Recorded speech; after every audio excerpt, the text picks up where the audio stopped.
ನೇರವಾಗಿ ಆ ಥರದ ಭಾಷೆಗಳನ್ನೆಲ್ಲ ಪ್ರಯೋಗ ಮಾಡಿದ್ರೆ ಯಾರ ಮಹತ್ವ ಕಡಿಮೆ ಆಗುತ್ತೆ? ಅವ್ರ ಮಹತ್ವನೂ ಕಡಿಮೆ ಆಗುತ್ತೆ, ಪ್ರಜಾಪ್ರಭುತ್ವದ ಮಹತ್ವನೂ ಕಡಿಮೆ ಆಗುತ್ತೆ, ವಿಧಾನ ಪರಿಷತ್ತಿನ ಮಹತ್ವನೂ ಕಡಿಮೆ ಆಗುತ್ತೆ ಅನ್ನೋಂಥ ವಿವೇಚನೆ ಕೂಡ ಇರಬೇಕಾಗುತ್ತೆ.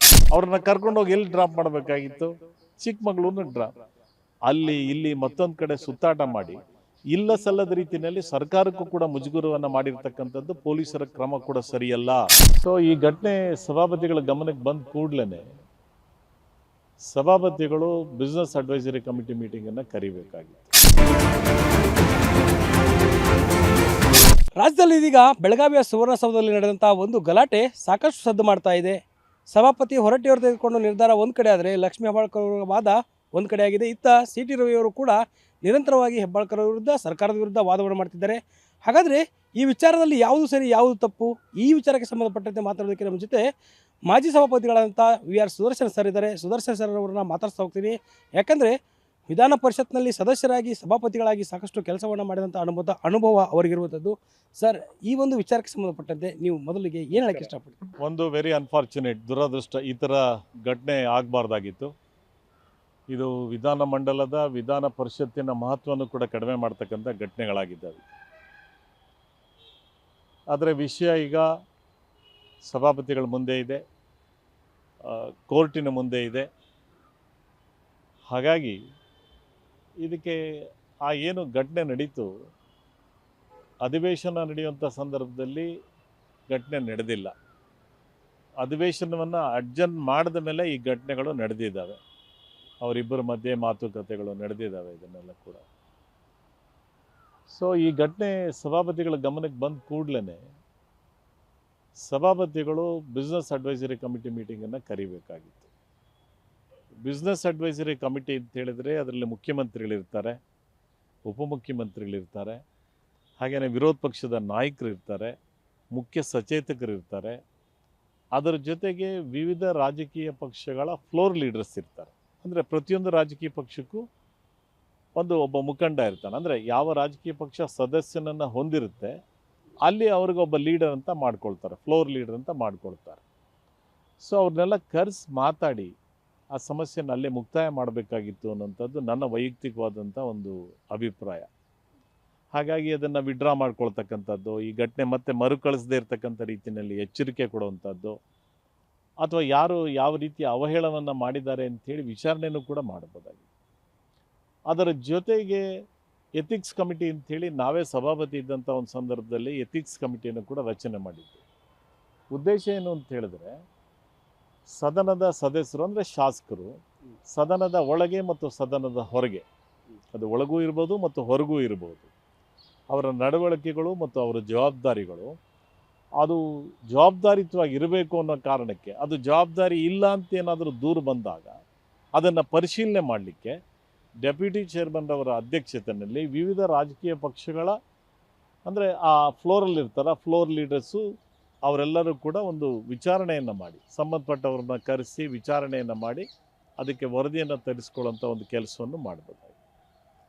ಮತ್ತು ಪೊಲೀಸ್ನವರು ಕೂಡ ಅವರು ಕೂಡ ಅಲ್ಲಿ ಪ್ರವೇಶ ಮಾಡ್ತಕ್ಕಂಥ ಸಂದರ್ಭದಲ್ಲಿ ಸಭಾಪತಿಗಳು ಅಲ್ಲಿ ಮಹಾಜರ್ ಮಾಡಲಿಕ್ಕೆ ಅವಕಾಶವನ್ನೇನು ಕೊಟ್ಟಿಲ್ಲ. ಆದರೂ ಕೆಲವು ಸುಪ್ರೀಂ ಕೋರ್ಟಿನ ಆದೇಶಗಳ ಹಿನ್ನೆಲೆಯಲ್ಲಿ ಅವರು ತಮ್ಮ ಜವಾಬ್ದಾರಿಗಳನ್ನು ಮಾಡಿಬಿಟ್ಟಿದ್ದಾರೆ. ಬಂಧನಕ್ಕೆ ಅವಕಾಶ ಇದೆ ಅಂತ ಅಲ್ಲ, ಒಂದೇನು ಅಂತ ಹೇಳಿದ್ರೆ ರವಿ ಅವರ ಪ್ರಚೋದನೆ ಕೂಡ ಸರಿ ಕಾಣಲಿಲ್ಲ. ಯಾವುದು ಪ್ರಚೋದನೆ? ಸದನದ ಸದಸ್ಯರಲ್ಲ ರಾಹುಲ್ ಗಾಂಧಿಯವ್ರ ವಿಷಯ ಅಲ್ಲಿಯ ಪ್ರಸ್ತಾಪ ಮಾಡುವಂಥ ಅಗತ್ಯ ಏನಿತ್ತು?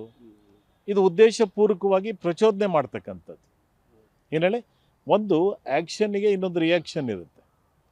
ನೀವು ಅವರೊಬ್ಬ ಮಂತ್ರಿಗಳಾಗಿ ಆ ಪಕ್ಷದ ಸದಸ್ಯರಲ್ಲಿರುವಂಥ ಸಂದರ್ಭದಲ್ಲಿ ನೀವು ಯಾರೋ ನಿಮ್ಮ ಪಕ್ಷದ ಸದಸ್ಯರ ಜೊತೆಗೆ ಮನೆಯಲ್ಲಿ ಕೂತ್ಕೊಂಡು ಮಾತಾಡಿದ್ದಲ್ಲ, ಸದನದ ಒಳಗಡೆನೇ ಆಗಿರುವಂಥದ್ದು. ಅಧಿವೇಶನ ಇರಲಿಲ್ಲ, ಆದರೆ ಸದನದ ಒಳಗಡೆ ಅಡ್ಜರ್ನ್ ಆದಮೇಲೆ ನಡೆದಿರುವಂಥದ್ದು ನನಗಿರುವಂಥ ಮಾಹಿತಿನಲ್ಲಿ. ನೀವು ಅಲ್ಲಿ ರಾಹುಲ್ ಗಾಂಧಿಯವರ ವಿಷಯ ಪ್ರಸ್ತಾಪ ಮಾಡೋ ಅಗತ್ಯ ಏನಿದೆ?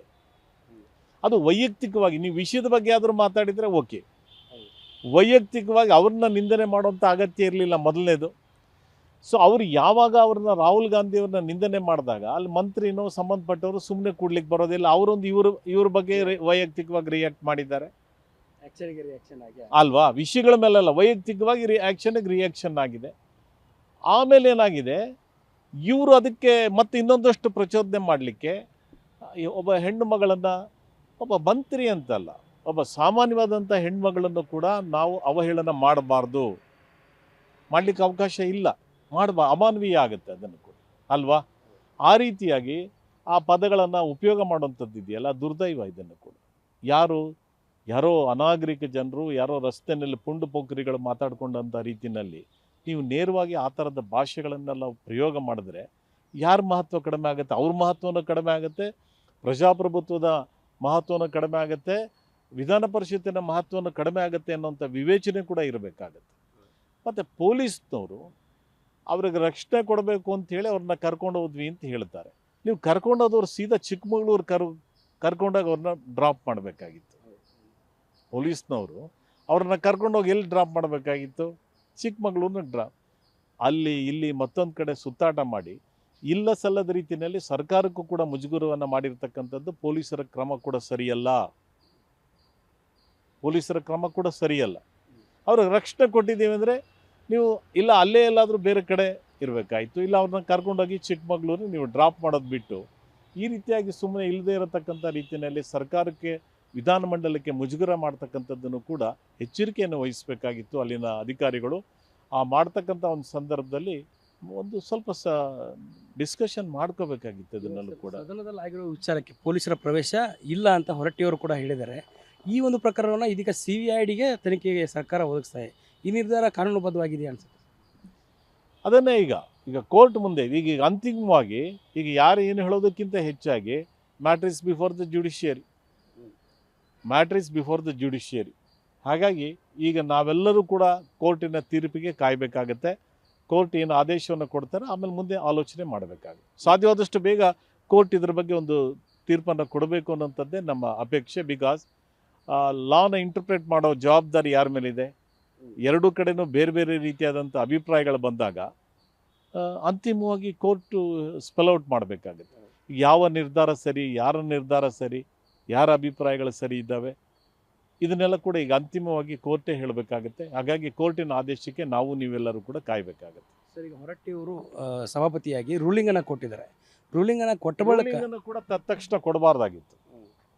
ಸಭಾಪತಿಗಳು ಭಾಳ ಅನುಭವ ಇರತಕ್ಕಂಥವ್ರು, ದೇಶದ ಇತಿಹಾಸದಲ್ಲೇ ಅಷ್ಟು ದೀರ್ಘಕಾಲ ವಿಧಾನ ಪರಿಷತ್ತಿನ ಸದಸ್ಯರಾಗಿ ಕೆಲಸ ಮಾಡಿರ್ತಕ್ಕಂಥ ಮತ್ತೊಬ್ಬ ಸದಸ್ಯ ಭಾರತದ ಇತಿಹಾಸದಲ್ಲಿ ಯಾರೂ ಇಲ್ಲ. ಕಂಟಿನ್ಯೂಸ್ ಆಗಿ ಅಪಾರವಾದಂಥ ಅನುಭವ ಇದೆ. ಭಾಳ ಜವಾಬ್ದಾರಿಯುತವಾದಂಥ ವ್ಯಕ್ತಿಯಾಗಿಯೂ ಕೂಡ ಭಾಳ ಜವಾಬ್ದಾರಿಯುತವಂಥದ್ದು. ಹಾಗೆ ಸಭಾಪತಿಗಳಾಗಿ ಕೂಡ ಕೆಲಸ ಮಾಡಿದ್ದಾರೆ. ಅವರು ಕೂಡ ಸ್ವಲ್ಪ ಯೋಚನೆ ಮಾಡಬೇಕಾಗಿತ್ತು. ತಕ್ಷಣ ರೂಲಿಂಗನ್ನು ಕೊಡಬಾರ್ದಾಗಿತ್ತು. ಅವರ ಅಭಿಪ್ರಾಯಗಳನ್ನು ಮತ್ತೆ ಪುನರ್ವಿಮರ್ಶೆ ಮಾಡೋಕ್ಕೂ ಅವಕಾಶಗಳಿದ್ದಾವೆ, ಮತ್ತು ವಿಚಾರಣೆ ಮಾಡೋಕ್ಕೂ ಅವಕಾಶ ಇದ್ದಾವೆ. ಒಟ್ಟಾರೆಯಾಗಿ ಈಗ ವಿಷಯ ಕೋರ್ಟಿನ ಮುಂದೆ ತಲುಪಿಬಿಟ್ಟಿದೆ. ಒಂದು ಕಡೆ ಸಭಾಪತಿಗಳು, ಮತ್ತೊಂದು ಕಡೆ ಕೋರ್ಟು, ಮತ್ತೊಂದು ಕಡೆ ಪೊಲೀಸು, ಮತ್ತೊಂದು ಕಡೆ ಸರ್ಕಾರ. ಹೀಗಾಗಿ ಕಾದು ನೋಡೋಣ. ಸರ್, ಈ ಪ್ರಕರಣದಲ್ಲಿ ಇದೀಗ BJP ಕೆಲವೊಂದಿಷ್ಟು ಆರೋಪವನ್ನು ಮಾಡ್ತಾ ಇದೆ. ಈ ಪ್ರಕರಣವನ್ನು CIDಗೆ ಕೊಡಬಾರ್ದಿತ್ತು, ವಿಧಾನ ಪರಿಷತ್ ಸಭಾಪತಿಗಳ ತೀರ್ಮಾನವೇ ಅಂತಿಮ ಅಂತ ಹೇಳ್ತಿದ್ದಾರೆ. ಒಂದು ಕಡೆ ಲಕ್ಷ್ಮೀ ಹೆಬ್ಬಾಳ್ಕರ್ ಅವರು ಕೂಡ ದೂರು ಕೊಟ್ಟಿದ್ದಾರೆ, CT ರವಿ ಅವರು ಕೂಡ ದೂರನ್ನು ಕೊಟ್ಟಿದ್ದಾರೆ. ಎರಡೂ ಇದರಲ್ಲಿ ಕಾನೂನು ಅವಕಾಶ ಹೇಗೆ? ಇಲ್ಲಿ ಸರ್ಕಾರ ಮೌನವಾಗಿ ಕೊಡೋಕ್ಕೂ ಬರೋದಿಲ್ಲ. ಮುಖ್ಯಮಂತ್ರಿಗಳು, ಗೃಹ ಸಚಿವರಿಗೂ ಕೂಡ ಇಷ್ಟೆಲ್ಲ ಘಟನೆಗಳು ನಡೀತಾ ಇರ್ತಕ್ಕಂಥ ಸಂದರ್ಭದಲ್ಲಿ, ಒಬ್ಬೊಬ್ಬರನ್ನು ನಿಲುವನ್ನು ತೆಗೆದುಕೊಳ್ತಾ ಇರೋಂಥ ಸಂದರ್ಭದಲ್ಲಿ ಸರ್ಕಾರ ಕೂಡ ಮೌನ ಕೊಡೋದಿಲ್ಲ. ಸರ್ಕಾರ ಕೂಡ ತನ್ನ ನಿರ್ಧಾರಗಳನ್ನು ಹೇಳಲೇಬೇಕಾಗತ್ತೆ. ಆ ಕೆಲಸವನ್ನು ಅವ್ರು ಮಾಡಿದ್ದಾರೆ. ಈ ಪ್ರಕರಣದಲ್ಲಿ ಸಚಿವ ಹೆಬ್ಬಾಳ್ಕರ್, CT ರವಿ ಅವರಿಗೆ ಕಾನೂನು ಅವಕಾಶ ಇದೆಯಾ ಸರ್? ಅಂದರೆ ಈಗ ಕಾನೂನು ಕೇಸಂತೂ ಆಗಿದೆ, ವಿಚಾರಣೆ ಕೂಡ ನಡೀತಾ ಇದೆ. ಲಕ್ಷ್ಮೀ ಹೆಬ್ಬಾಳ್ಕರ್ ಅವರು ಪ್ರಧಾನಿ ಅವರನ್ನು ಭೇಟಿ ಮಾಡ್ತೀನಿ, ರಾಷ್ಟ್ರಪತಿ ಅವ್ರಿಗೆ ಪತ್ರ ಬರಿತೀನಿ ಅಂತ ಹೇಳ್ತಾರೆ. ಹೆಬ್ಬಾಳ್ಕರ್ ಅವರ ವಿರುದ್ಧ CT ರವಿ ಅವರು ಕೂಡ ಕಂಪ್ಲೇಂಟನ್ನು ದಾಖಲು ಮಾಡಿದ್ದಾರೆ. ನೋಡೋಣ, ಹೆಚ್ಚಿನ ವಿವರಗಳು ನನ್ನಲ್ಲಿಲ್ಲ. ವಿವರಗಳನ್ನು ಪಡ್ಕೊಂಡ್ಮೇಲೆ ನಾನು ರಿಯಾಕ್ಟ್ ಮಾಡ್ತೇನೆ. ಇದಿಷ್ಟು ಮಾಜಿ ಸಭಾಪತಿಗಳಾದಂಥ VR ಸುದರ್ಶನ್ ಅವರ ಮಾತು. ಕ್ಯಾಮ್ರಾ ಪರ್ಸನ್ ಯುವರಾಜ್ ಜೊತೆ Durgesh Naik, guarantee news, Bengaluru. Guarantee news, ಸುದ್ದಿ ಖಚಿತ, ನ್ಯಾಯ ನಿಶ್ಚಿತ.